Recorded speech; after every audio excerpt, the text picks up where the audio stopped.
I like the Hi, everyone. person. Welcome to the event. I'm going to. Hey, everybody. This is killing me. This one enough is going to be. I'll see you after. I won't fall asleep. Attention. Okay, got it. So, good evening, everybody. My name's Isaac Groshoff. I'm the president of the Humanist League. We're the CMU club that's organizing this event. And I want to welcome you all to this year's Carl Sagan Fest. So this is CMU's annual celebration of science and humanism. And we're an organization that meets every week to discuss some of life's big questions, but to discuss them in a way where it doesn't just turn into a debate, an argument, people yelling at each other, but instead you can learn from other people's opinions, you can come away knowing more about your fellow people and about having nice discussions with people and about these issues in general. And we believe that if we connect people through things like common values or things like bridging those differences that might get in the way, we can build this positive community and a positive discourse. And we're hoping we can carry those skills into whatever situation we find ourselves in the future. So our discussion meetings are every week, Wednesday at 4:30, and they're in Wien 5312. And you're all welcome to join, and believe me, it's a really good time. Next week, we're going to be talking about what you learn here, so you'll have a place to discuss these things further, make some friends who are interested in similar things, and stuff like that. And we're going to be, you probably saw the sign up for that at the door. If you didn't get a chance, we'll be circulating something so you can hear about these and join our meetings and get to know us. Now, let me tell you about today's event. So this is our annual Carl Sagan Fest. So every November, we have this celebration, and we call it Sagan Fest in honor of the late Carl Sagan. He was an astrophysicist at Cornell, but also somebody who worked his entire life to try to convey science and scientific ideas to everybody, not just people who worked in that sort of area for their career. And he was a prolific writer and a spokesman and curious throughout his entire life. And he had a famous saying. He said, if you want to make an apple pie from scratch, first you have to create the universe. So to feel connected to the cosmos, we're going to be having pie after this event. So that'll be just outside in the courtyard over that way. We'll have people to guide you over. And that's a way where you can, have some pie, chat with us, get to know people. It's a good time. So now I'd like to introduce our faculty advisor, Andy Norman. He's directs the Humanism Initiative, and he's going to be presenting our Carl Sagan Award. Thank you.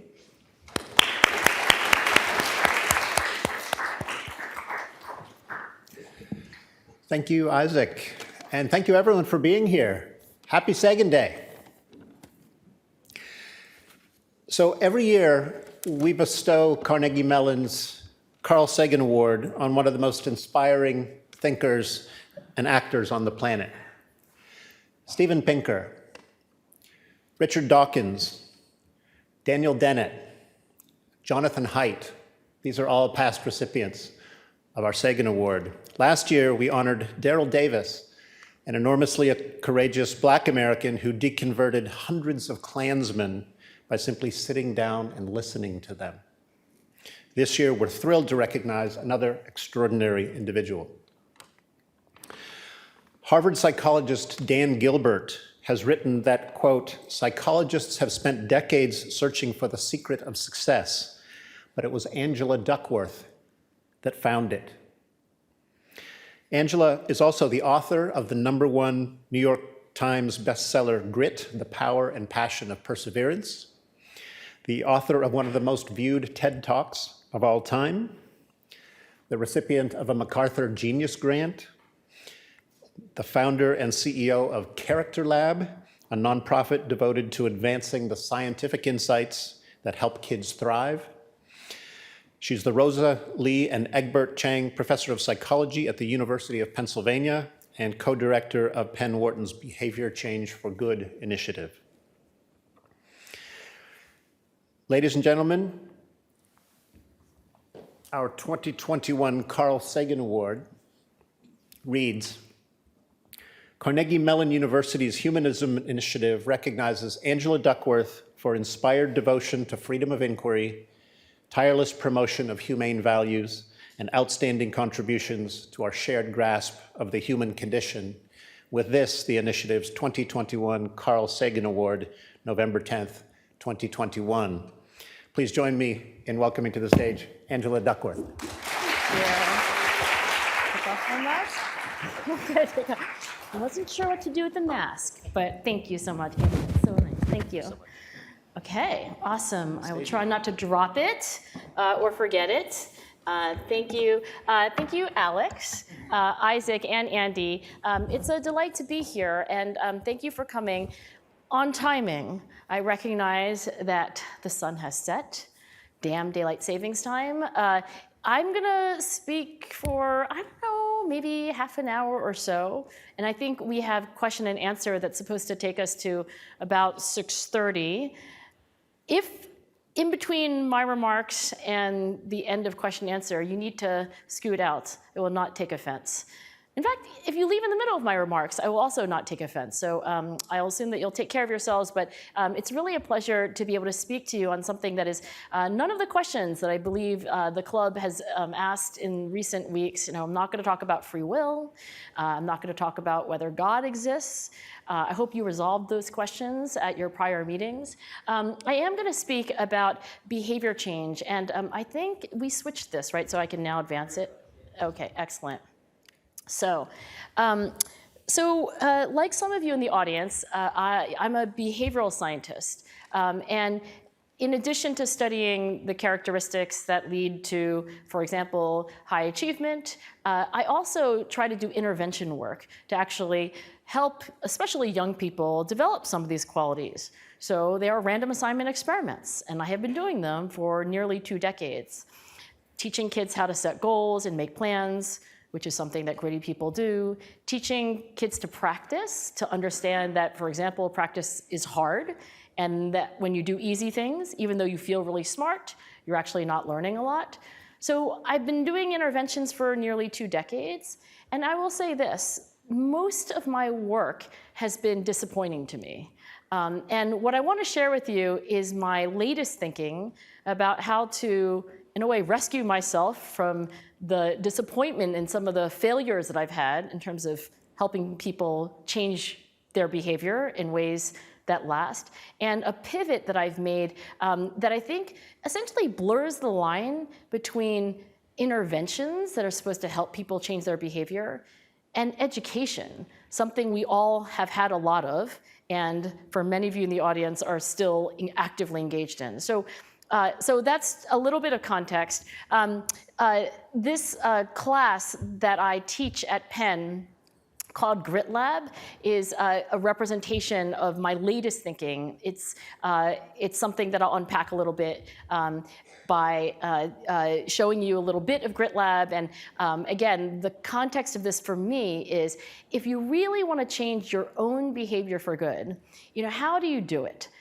Some of you will say, well, you could nudge them, right? And I'm recognizing there's certain people in the audience who know a lot more about nudges. But basically, for example, if I wanted you to change not for good, not for a long time, not something that you could capably do on your own, but if I just wanted you to save more for retirement, I could check the box for, yes, I will put savings away for my retirement, and maybe out of laziness, maybe out of oversight, maybe seeing the check box, you think like, oh, I guess that's what I should do.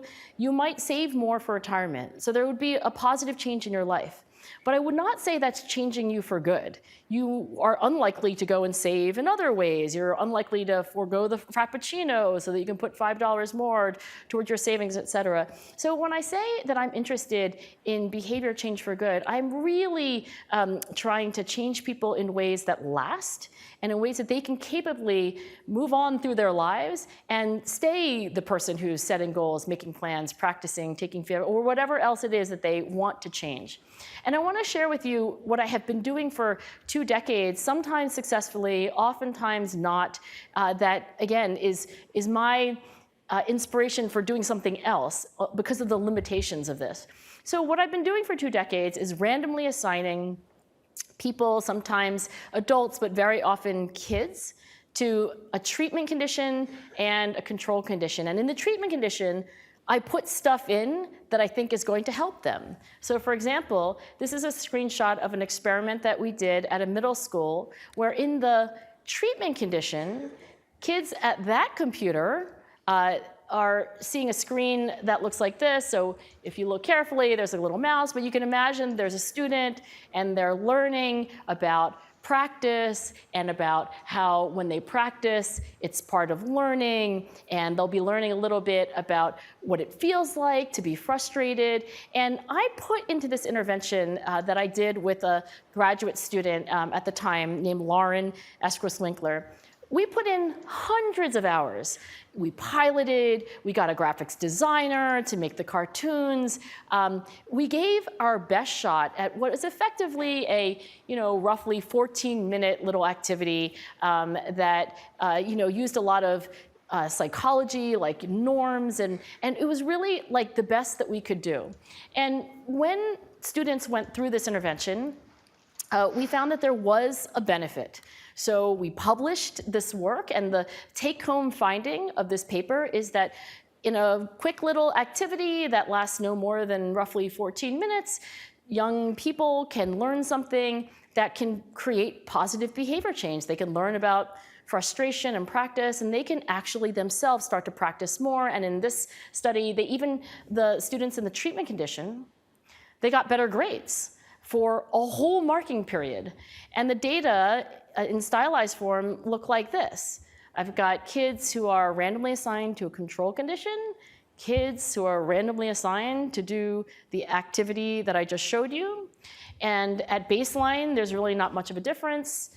But then after going through this clever, carefully crafted intervention, there's a treatment effect.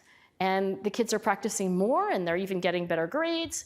But here is what I have so often found, even when I have the most successful of studies, which is that it goes away. And this happens to me too. Like, oh, I'm gonna do this app that, make sure that I, take steps every day, and I'm doing it, and I feel great, and I'm doing it again. But then if you ask me a week later or a month later, oh, well, you're still on that app that's supposed to help you. Like, there are so many occasions in my own life where good intentions briefly translate into behavior change, but then the effects fade.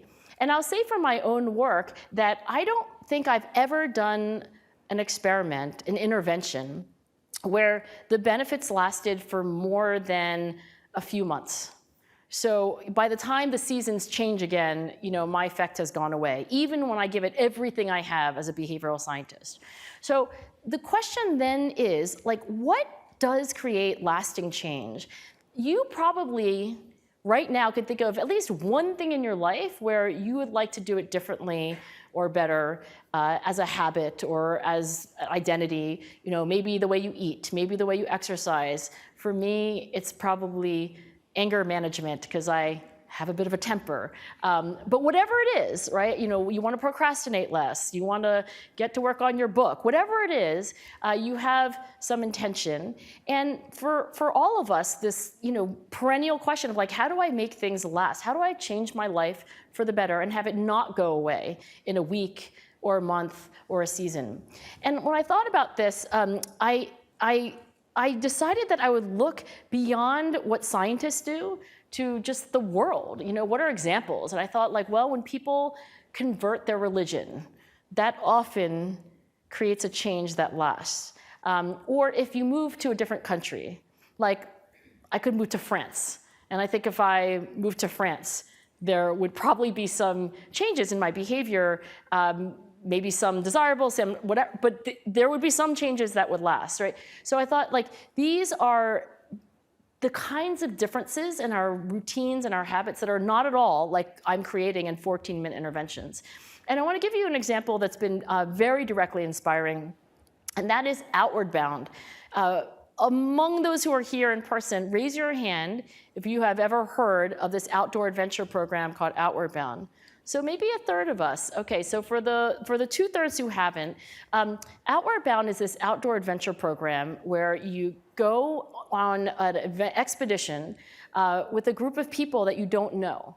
So you can't sign up for Outward Bound with like your 6 best friends and then you all go as a pack. Like you go and you're in the mountains with strangers.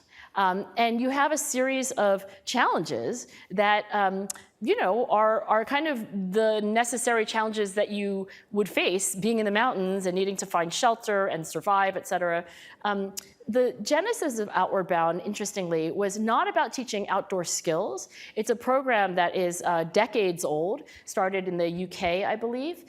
It was really about character building. It was supposed to leave you a more confident, brave, self-aware, and giving person. And the very idea of Outward Bound from the beginning is that it was supposed to change you for life, not for a day or a week or a month or a season.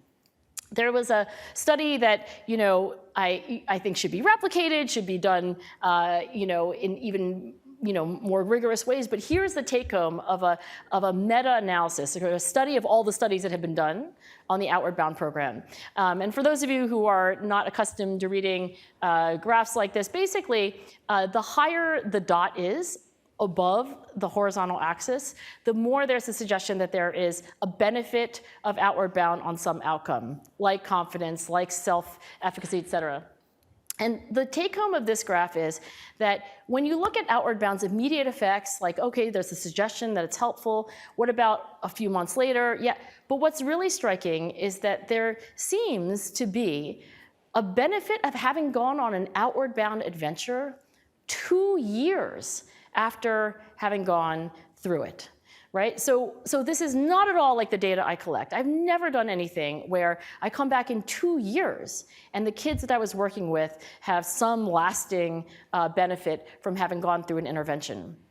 So Outward Bound is not at all like the kind of, sit at a computer with your headphones on, the other kids in the class are all randomly assigned to conditions, so nobody talks about it, you're in isolation. So I was thinking to myself, as a scientist who's devoted her life to helping people change their behavior for good, how can I replicate what Outward Bound is doing in my own work so that we can, for the people who are not going to go on an Outward Bound expedition, create this kind of growth.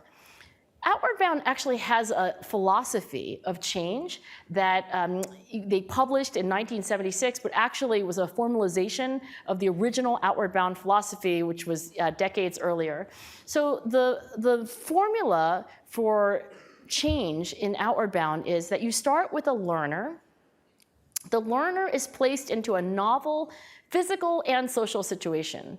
And if you think about, when you become a leader someday, if you're not already, and you really want to galvanize your startup team or your class or whatever it is, I would say this part of the Outward Bound process is, can you put people into novel physical situations, like not this lecture hall, right? Like mountains, rivers, and then also put them in a novel social situation. So you put them with people they don't know already.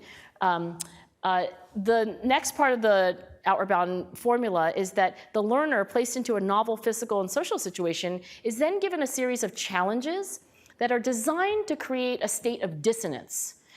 They're designed to make you uncomfortable. They're designed to make you feel uncertain and even insecure, anxious, worried, self-doubting.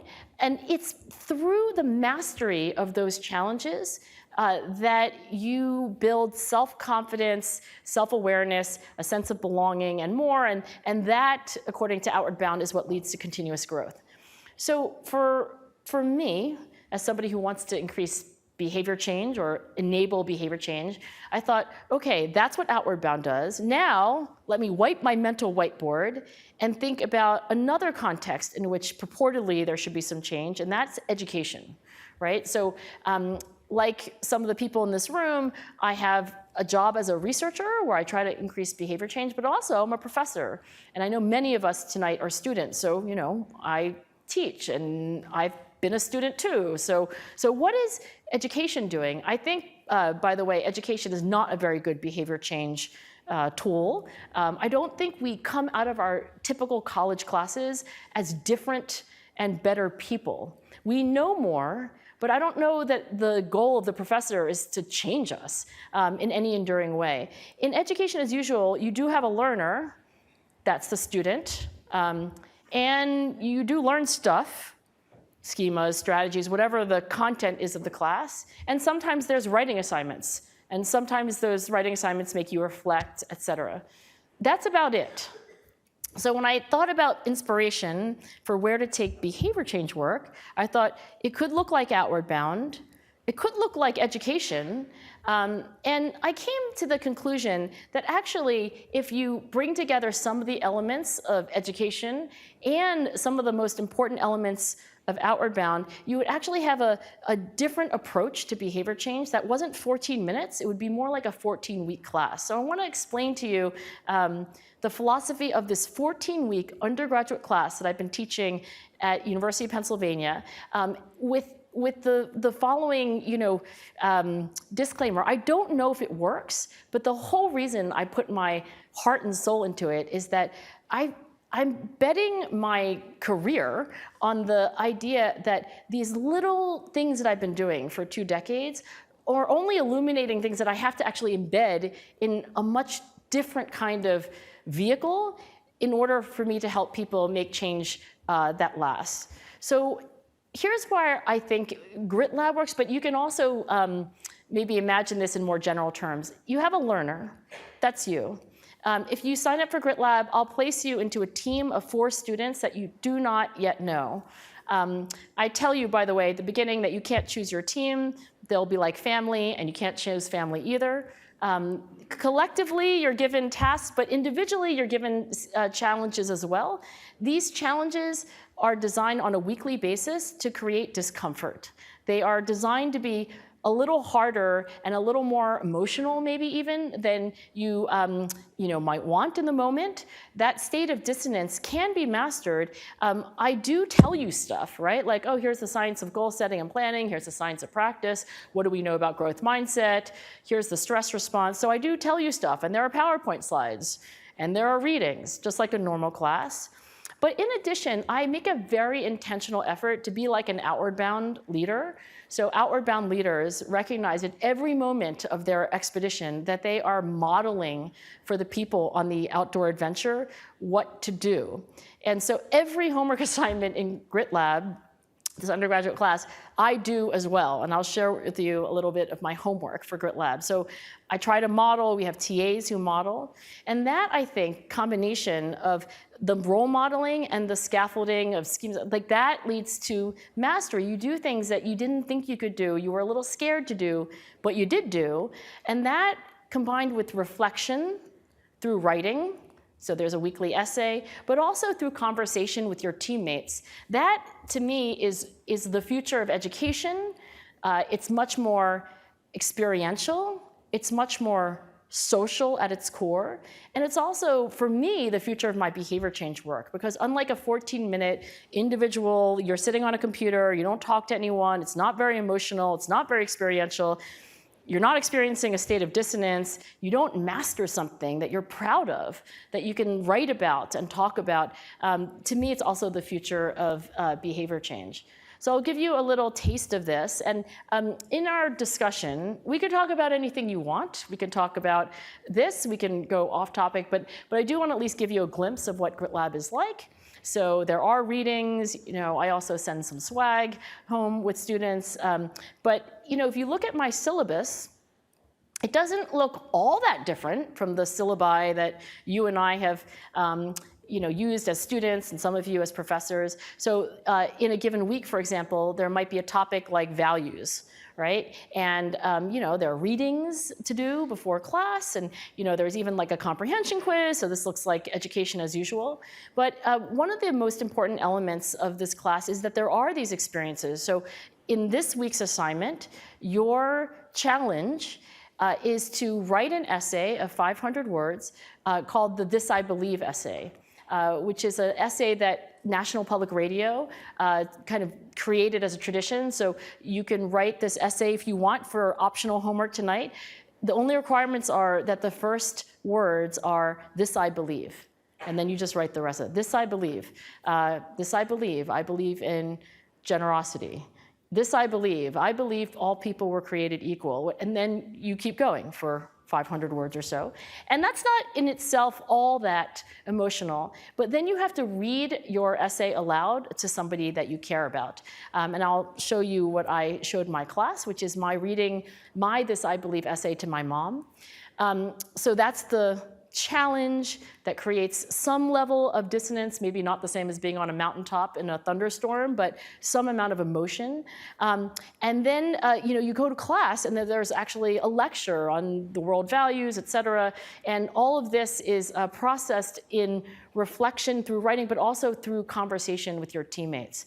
So that's what a week in the life of Grit Lab looks like. There's one other element that's, again, different than at least the college classes that I took, which is that taking role modeling seriously, we every week have a model, in addition to me, who exemplifies what we're talking about that week. And from this snapshot of the syllabus, I see that our guest was Doug Baldwin, wide receiver at the Seattle Seahawks, who came to talk about his values, et cetera.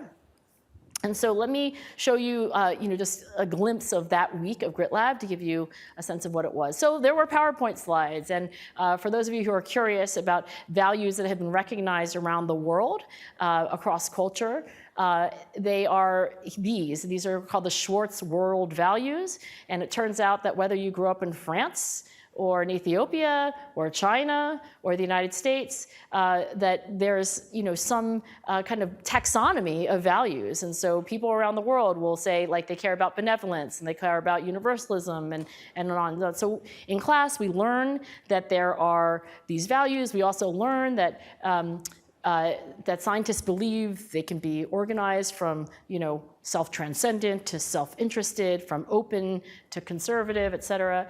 But then the modeling is that everybody in the class has cards, and the values are printed on them with the definitions on the back. And we all, including me, organize our values into our own hierarchies, which is something they do in scientific experiments, but this is an experiential class. So we actually organize, and we talk about them, and I talk about, the fact that I wrote grit probably in part because achievement is at the top of my goal hierarchy, along with benevolence, and then on down. So it is like a college class. Any class in positive psychology would probably have a lecture on the Schwartz world values, but there's this element of experience, and there's very intentional role modeling. Here's just a snippet, abridged, of me reading my This I Believe essay to somebody I care about and who inspired my essay, and that's my mom. This I believe. I believe in generosity. That's my homework assignment, Mom. Sounds good. Was it accurate? It's accurate because you are in a position you can afford to think that way. And then I played them a little bit of my mom lecturing me on privilege, which I agreed with and I listened to. So again, it is like a college class, okay? But I think in my prior teaching, I never did all the homework, and I never modeled it, and I didn't design assignments that were meant to be emotional, like meant to be personal, meant to require vulnerability. I mentioned that there are grit guests, so I'll just play a snippet from a grit guest who was another professor at Penn named Nakaya Rimmer. I never got a chance to show that, I really love math until a teacher saw it in me. The joy that I got out of helping students and seeing them do well in class, that made me realize that this is really what I want to do. I want to teach, and I want to teach college. And now I preach it to my students about, I'm just teaching time management. I'm not teaching you calculus. I'm teaching you how to study. I'm teaching you how to grind, how to build grit. I'm not teaching you calculus. I'm teaching you life. In the class, I talk about feedback, which is part of grit. Like, really gritty people actively ask for feedback all the time, and they try to make small improvements every single time they do something. So at the end of every class, I get rated by my students, scale from 0 to 10. 0, Dr. Duckworth, candidly, you totally wasted my time. 10, you blew my mind. That was amazing, right? And then written feedback, Dr. Duckworth, it was effective when, Dr. Duckworth, next time try. Dr. Duckworth, 10 years from now, the one thing I might remember from this lecture is so forth. And So from that feedback, I learned, and every class we tried to make improvements, not only to model, but also to be truly, better.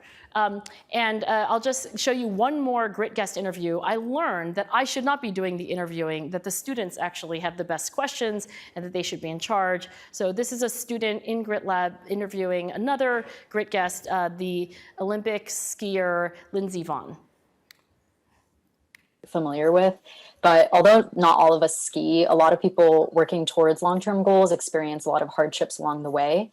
Can you talk a little bit about how you mentally have been able to come back from each injury and continue to push towards your goal and continue practicing? I mean, I think every day is different. When you're coming back from injury, a lot of times you have, 2 steps forward, 1 step back, or sometimes 2 steps forward and 3 steps back.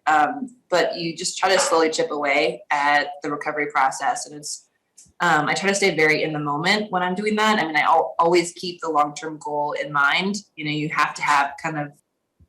Okay, she kept going, but that was just a sample of what Grit Lab was. So it's kind of like a regular 14-week class and kind of not. And it's kind of like the behavior change interventions that I've been working on for 2 decades and kind of not. I don't know whether Grit Lab actually creates behavior change for good, but I'll show you the data that I did collect. So on the first day of Grit Lab, you choose which stage of perseverance you're in now. You can take this scale right now by saying to yourself, am I stage 1, 2, 3, 4, 5, or 6?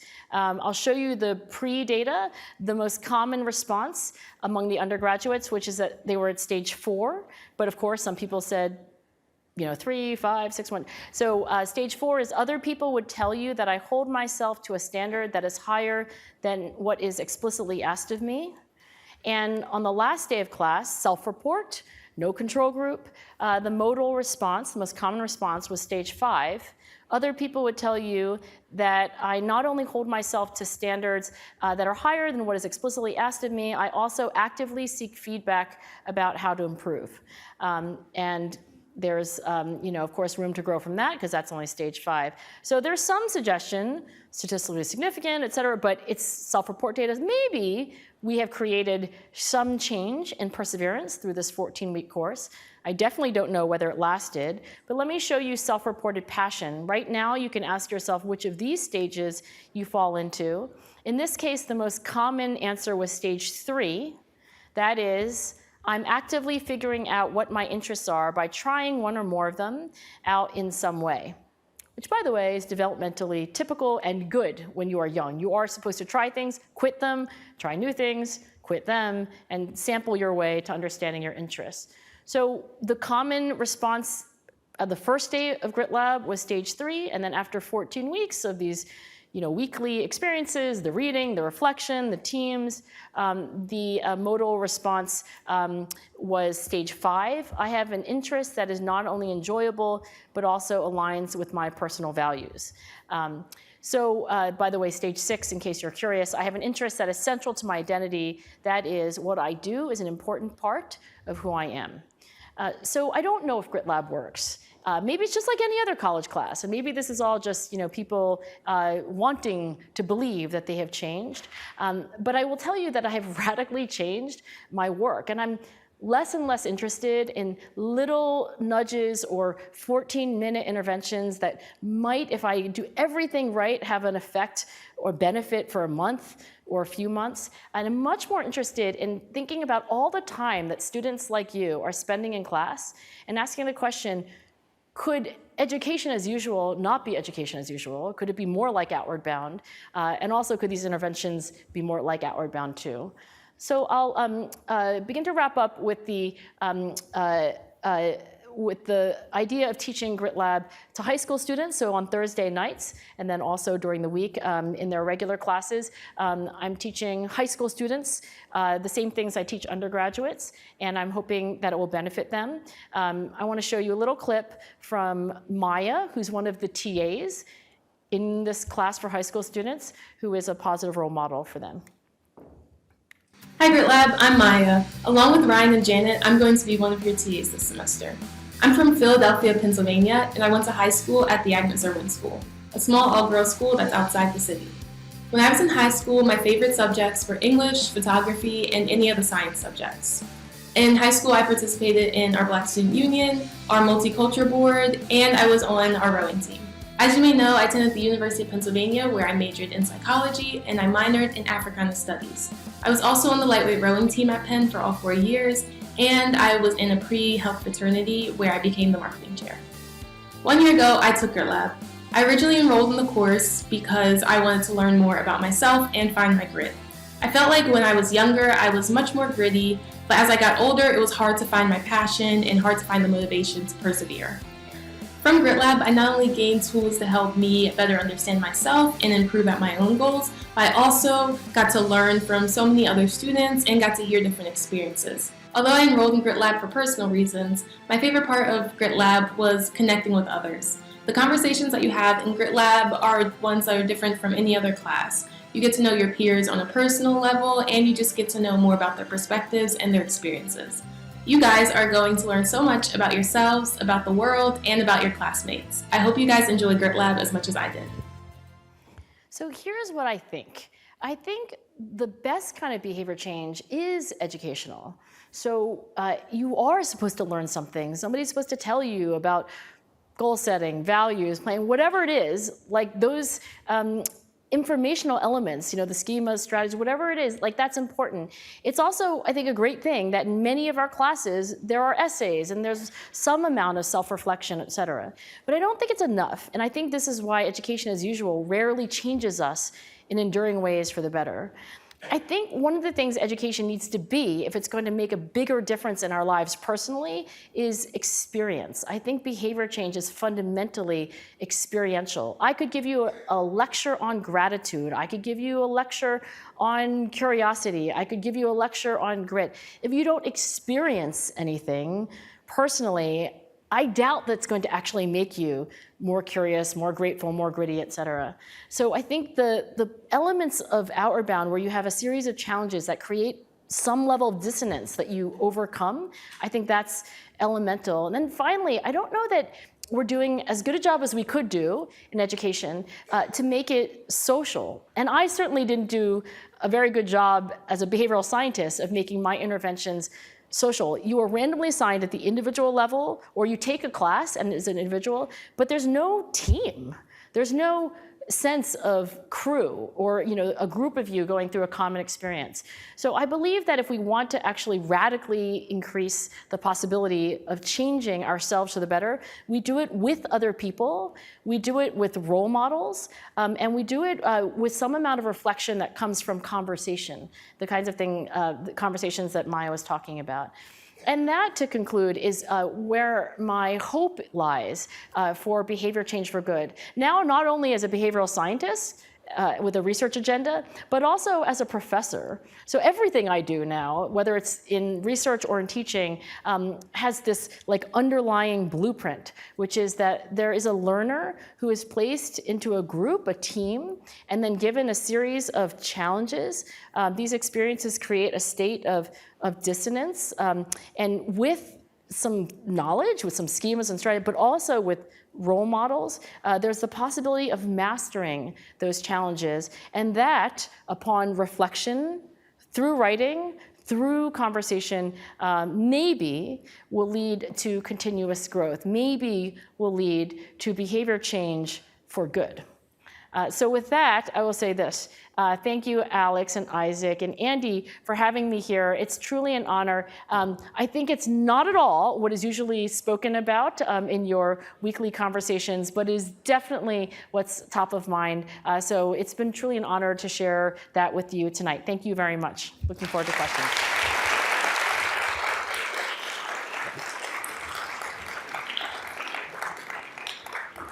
Thanks. So I think the floor is open, honestly, for any kind of question, critical, not on this topic. And as I mentioned before, if you need to scoot to get somewhere, I will not be offended.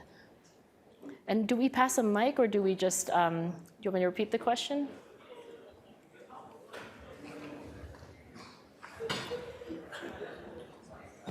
We're grabbing the microphone right now. Okay, great. Should be in here. So how about you raise your hand if you have a question, and somebody will come to you. Hello. Also, there is the whole Hi, everyone. I repeat the question technique, so I can do that too. But there is somebody, can you just like find the next person with the mic and then? Just raise your hand if you have a question. I'll come up to you. Okay. Sure.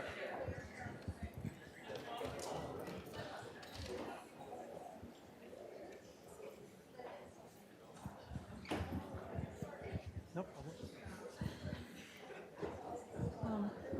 Okay. Yeah. So I had a question about high school specifically. So if you look at the Pittsburgh public education system right now, and you were able to discuss with teachers or anyone like that, what would you recommend to build grit in high schoolers? Well, the class is for high school students, I will say. I think developmentally, if you remember your high school days, you were even less sure of what you wanted to do than you are now.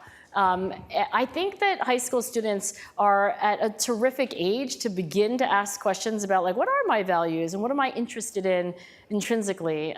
Like, what holds my attention? Like, where have I ever found that I experienced the flow state, et cetera? So, you know, I don't know that I would say to every high school in the United States, like, hey, you should have Grit Lab. But I do think that like recognizing that high school students are at a terrific age to actually ask all the same questions that we might, you know, ask in our 20s. And finally, I'll say this. The place in the day that a high school student is most engaged and challenged is typically outside of class. So in experience sampling studies where they beep you like at all different times of day, like what are you doing right now? You know, how challenged are you? How bored are you? How happy are you, et cetera? The data are unequivocal that most of the time it's in your extracurricular activities, you know, sports, music, student government, that you feel challenged and engaged in an intrinsic way. So I guess one recommendation to the Pittsburgh schools would be, you know, don't like skip over extracurriculars. Good question. How about the mic runner just like takes the mic and like keeps taking it to different people, and then I don't have to do anything except for answer questions. Excellent. Thank you. Thanks, Ed. Hi, thank you for the talk. I was going to ask that it seems like the study on Grit Lab, the class that you did, and a lot of the participants were all from already very motivated places that they hold themselves to high standards. I was just wondering if you tried or considered using this class on people who have different issues like family or wealth, and did that have a bigger or smaller change or impact in their lives? It's a great question. All the high school students that I'm working with are from, you know, less advantaged, you know, Title I eligible schools, meaning lower income communities. So I'll learn something from that. I will also say that in the outward bound model, if you look up, and it's easily Googleable, like what is the outward bound model? If you go to Google Images and you find the little grainy picture from 1976 of a model that was actually developed decades before that, the little box that says learner actually says a motivated learner. So I don't know that it's about, you know, having, you know, a certain amount or lacking a certain amount of resources, but I do think the reason why the Outward Bound founders wrote in motivated learner is that I do think there's probably some threshold level of motivation that is necessary to make a change. Otherwise, it's just, you know, just sort of a non-starter almost. And so I think that more than anything is probably a necessary ingredient.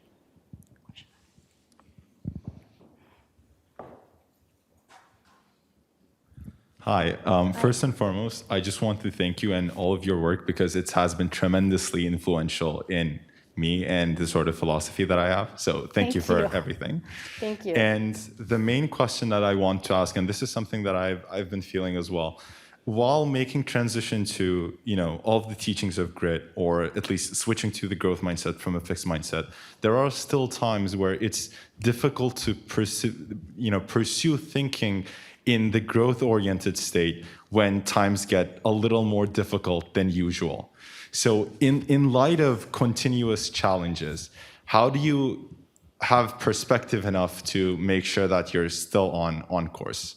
So raise your hand if you've ever heard about growth mindset.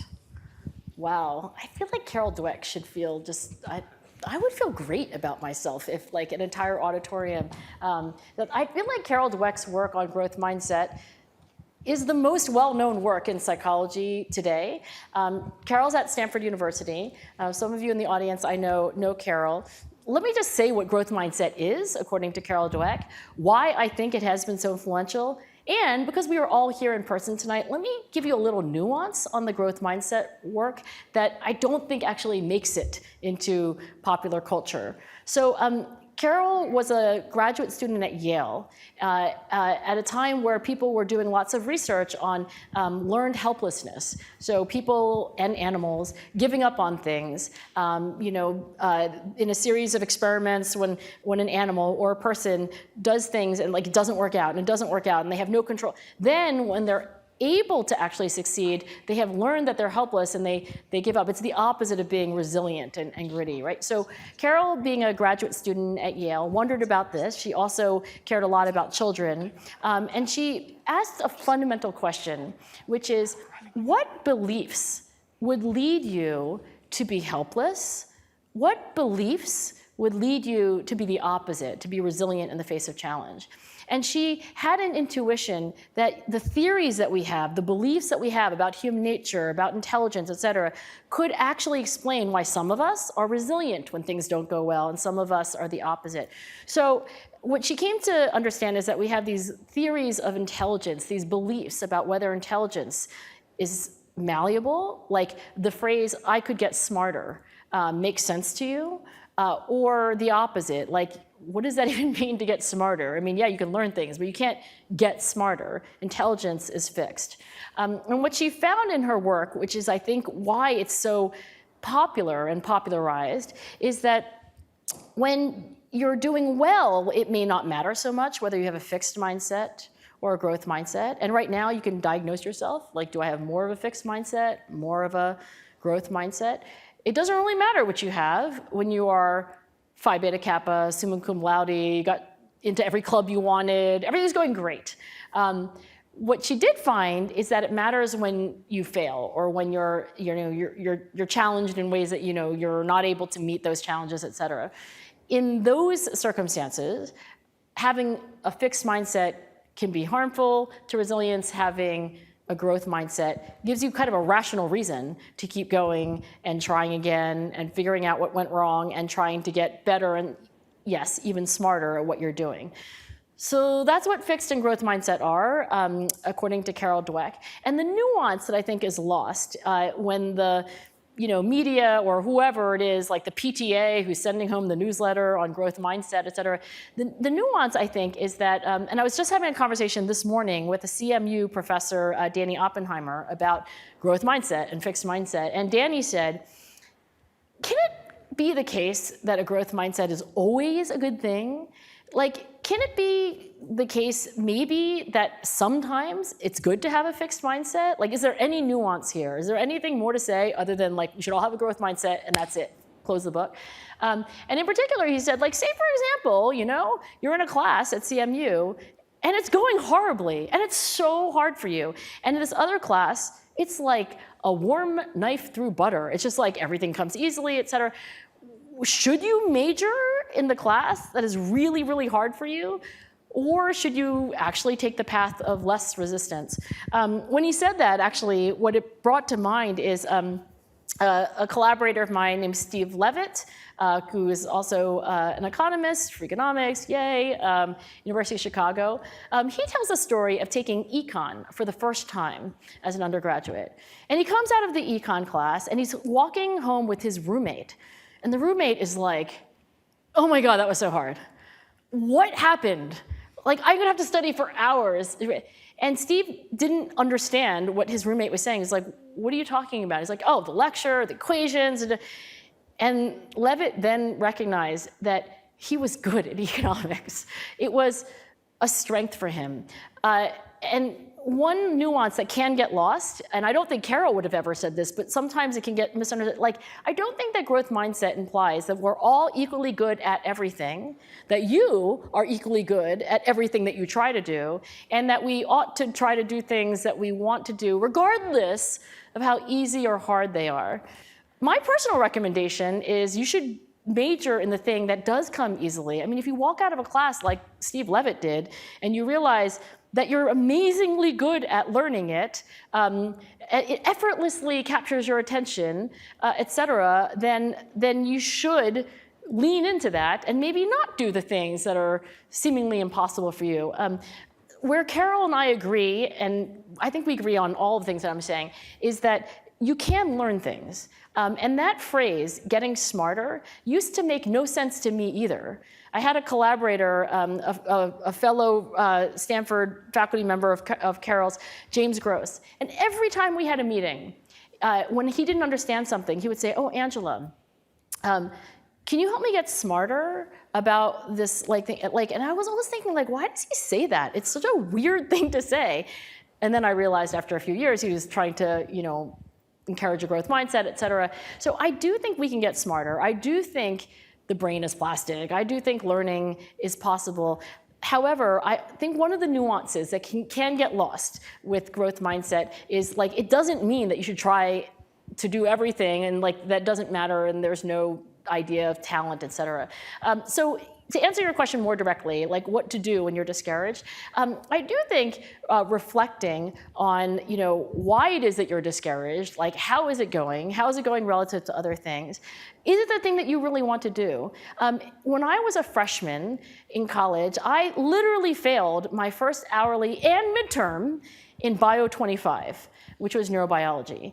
And I think if I had an older, wiser person who was there, I think they should have asked me, do you really want to pursue neurobiology? Because you're getting an A in these other classes.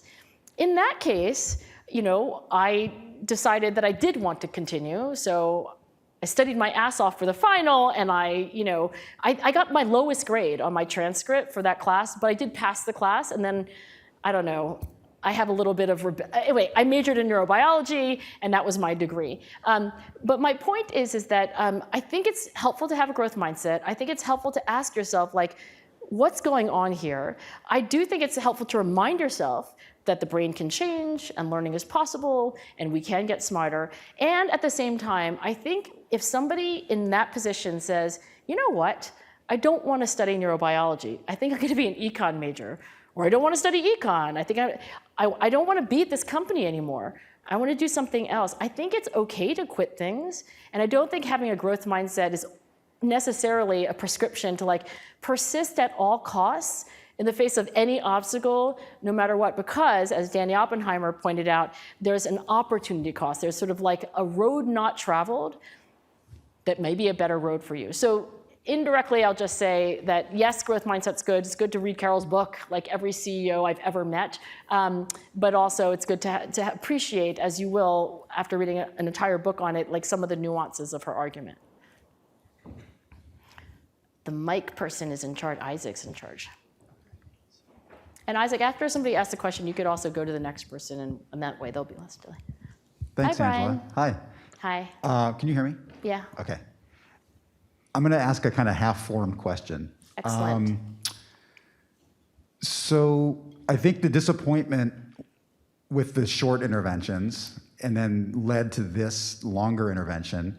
But I think what they're both trying to do is get people to internalize a new idea, right? So those brief 14-minute deliberate practice. And so you want students to internalize the idea that I should work hard for my goals. Yeah. And similarly here, it seems like with the Grit Lab, you're trying to get students to internalize a whole new set of positive ideas about their mastery and their abilities, right? But what I see is a temporary context, right? So you've created this really supportive, super, you got Lindsey Vonn coming in, right? He's not the kind of person you typically get to interact with, right? And even those 14-minute interventions are also a context that's different, and it creates dissonance. So I guess I wonder, why would we expect this to transfer to another context? And I just by way of that, even if you internalize the idea, to just draw a parallel to the KIPP charter schools, right? Super intensive, supportive contexts that go to 12th grade, but then when the students go to college, they don't have better graduation rates. They do have better graduation rates. So they do, so that changed, okay. But they don't have perfect graduation rates, so. Oh, but it is better, okay, so at least it's better. So that's a situation, thanks No, for clarifying, there's a kind of transfer or continuous growth, as you call it, when the context changes. And so, one, can you just speak to that? And then the other question I have is like, what is it about this that you think can lead to that cross-context change? Is it just intensity? Is it the novelty of it? And so thanks for that. Brian and I used to work together, so I'm not clairvoyant, just knew that it was Brian. Hi, Brian. Okay, excellent, hard question. I think what, Brian, you're saying is that, great, maybe for 14 weeks you are higher in passion and perseverance. You've been in this crucible of grit. What would make me think that 14 weeks later, or however 14 years later, that you would have any lasting change? Because now you're in a different context. And we've all had that experience, right? Like there's a certain place you are and you're like, whatever, you're working out, and then you go to another place and it doesn't. So it's a very good question. I don't have a full answer to this question. I will offer this. On Monday in Philadelphia, Will Smith came, not to hang out with me. Will Smith came because he published his memoir, and Philadelphia is where Will Smith is from. So he, had his first book talk, and I went. And he tells this story about when he was growing up, his brother and he had to build a brick wall. His dad owned like an automotive shop, and his dad told Will and his brother, you're going to build this brick wall. And Will and his brother thought it was an impossible task. And in fact, I think it took more than like 2 years, brick by brick, to build this wall as part of the shop. On the last day, when they laid the final brick, Will says that his dad looked at him and his brother, and he said, the next time in your life, any time in your life, you try to do something and you don't think you can do it, I want you to remember this brick and this brick wall. Because if you can do this, you can do anything, right? Is that true? Let's believe Will to say it's true. But what was really remarkable to me, sitting in this big audience as a psychologist, is what he said next. He's like, every time I've had to do something hard in my life, I think of that brick wall. And I say to myself, Will, if you laid that last brick in that brick wall, you can do this too. It struck me in part because there's another very gritty person, the CEO for a long time of Vanguard, like Vanguard, like savings, retirement, et cetera. His name Bill McNabb. And he tells a story, as I think I relate in the book, that when he was about some of your ages, like I think he was a sophomore in college, he really wanted to be on the crew team. But he hadn't rode crew when he was in high school, so he was like a walk-on. Anyway, and he didn't get into the varsity boat, and for whatever reason, he had this desperate desire to be on varsity crew. And at least at that point in his life, it was like the hardest thing he had ever done. And he did, and there's a story of how he got there. But he said, and this is the interesting part to me, for the rest of his life, every time he had a really hard thing to do, or a massive setback, or some challenge at Vanguard, he would literally say to himself, if I made the varsity crew boat, I can do this too. Now, am I leaving students with that? I don't know, but it's an interesting coincidence maybe that sometimes there's an experience that we have created in our own minds as like an origin story for who we are. And we sort of go back to it. It's like, oh, but if I could do that, I can do this. Like, this is the sort of person I am. I don't know whether Grit Lab is precipitating that, but if you ask me the question, like, how does anything ever stick? Like, how is it that anything that we do could change us for the better? I do think there has to be a way in which we transport that little bit of wisdom, into a new context. And I think there are ways to do it, but I am, at the very beginning of understanding them.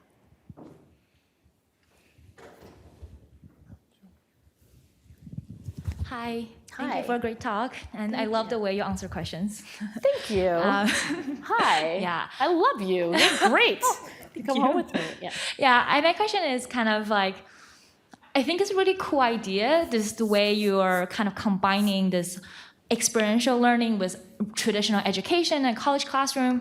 I guess I'm curious on how do you think other classes, for example, maybe in STEM, statistics, which is my major, could use this kind of more experiential role modeling to help students learn more about problem solving? And on the other hand, how could those classrooms, which is inherently pretty challenging, help students learn one way is how could people teach STEM classes better through this model? And the other way is how could we, through those challenging classes, help students learn those soft grit skills better? So when I proposed this class at my university, I had to pitch it. There's a committee that decides. Again, some of you are professors and whatever, there's a committee for everything. And there's a committee that decides whether you can have a class, they have to review your syllabus. And I pushed the syllabus across the desk, hoping that this dean will say yes. I was like, oh, by the way, it's pass-fail only. And he was like, what? The computer system can't even register pass-fail only classes. And anyway, they figured out the code, and then they did make it pass-fail only.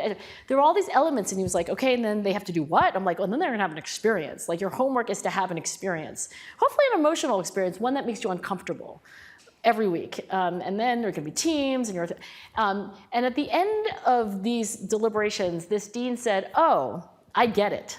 Liberal arts education is about knowing that. This is about knowing how.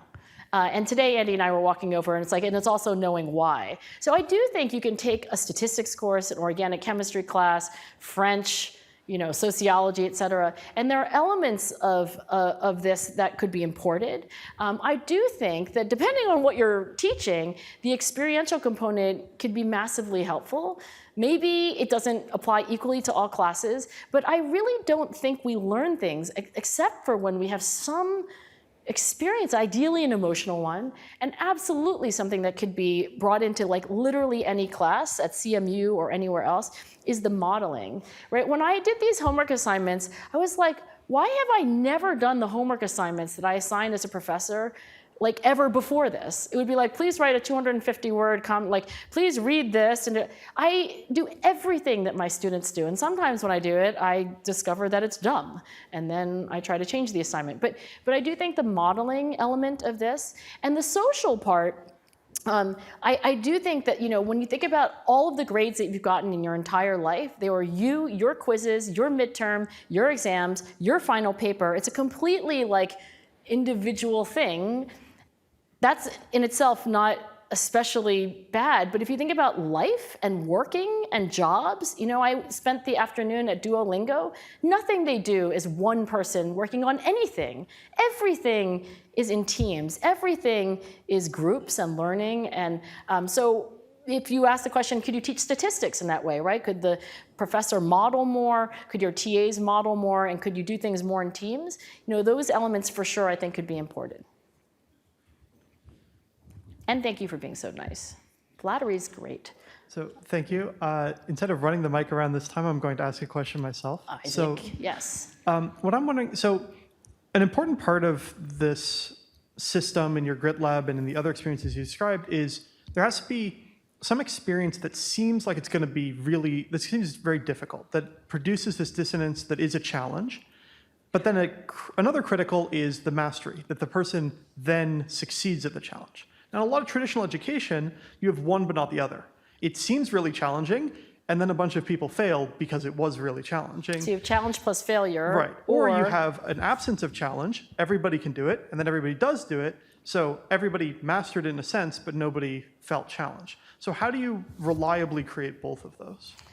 One interesting study that I read on Outward Bound, which was published a long time ago, and it was completely qualitative. Anyway, if I were reviewing it, I would be like, oh, there's all these problems, but still think it was kind of cool, and I'll tell you what it said. So it was interviews and surveys of people who had gone through Outward Bound, no control group, but they just asked people in kind of the most straightforward way, what changed you the most? And there was this checklist of things that you could, the outdoor part, the team part, the ropes part, and there was one choice which was when you succeeded, and there was another choice when you failed.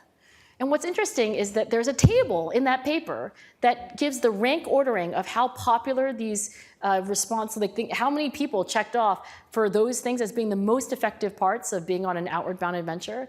The number one most endorsed, like, yeah, this is what produced learning, was I mastered something, I succeeded. And the lowest ranked one was failure. So success versus failure, So I think what Outward Bound is doing is creating these challenging experiences, like you're in the mountains, it thunderstorms, you have to figure out how to set up your tent, you guys get lost, you don't have any food, like you have to figure everything out, and you succeed. I will ask the question of myself after tonight, like, how could you reliably recreate that? Things that are really hard in an authentic way, maybe slightly scary, but whatever it is, that are sort of engineered. Outward Bound, when you go on an Outward Bound adventure, like, for you, it's novel, but like, trust me, they have taken people on the same exact expedition many times. It's like a Broadway show. So they have engineered these challenges that are just difficult enough that you feel like you can't do them, but they know, because they've taken dozens and dozens and dozens of people that you will. I don't know how we can get education there. I have one guess. In a typical college career, the midterm is when the midterm is, and the final is when the final is, and organic chemistry is next semester, and you just march through at the same rate. Potentially, in the not so distant future, we would be going at our own pace. So that for us, the challenge that we need to have set up is, it comes when it is the right time for us, and that we can overcome it so that we can basically guarantee a cycle of the appropriate challenge followed by some struggle and success. I think what happens a lot is that, like, if you're out of sync with the way Carnegie Mellon is doing things, or your professor or whatever, then you can have, again, either too easy and then you didn't learn anything, or challenge followed by just failure, and that doesn't necessarily teach us what it was meant to. Good question, Isaac. Thanks, Isaac. I'm going to wrap up here with a closing thought. Angela, I love that you're pushing us to raise the bar on education. And it seems to me we should be asking ourselves, why can't every classroom experience be transformative? And imagine what it would be like if all of the time and effort we put into typically 20 years of education minimum per person, if all of that was transformative in a way that created behavior change for good, just day in and day out. Imagine what kind of world we could create if the kind of exhortation to raise the bar on education that Angela's giving us became the new normal. I love what you're doing. Wonderful talk. Thank you so much. Thank you, Andy. Thank you, CMU.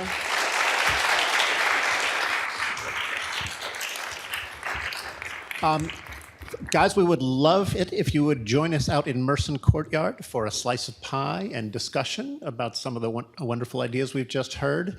I think you all know the way. It's when you get to the top of the room, take a left out of the doorway and proceed to the revolving door. Just on the other side, we have probably about a half a pie per person. So go out there and have at it. Thank you for coming. Please join me in thanking Angela Duckworth. Yay!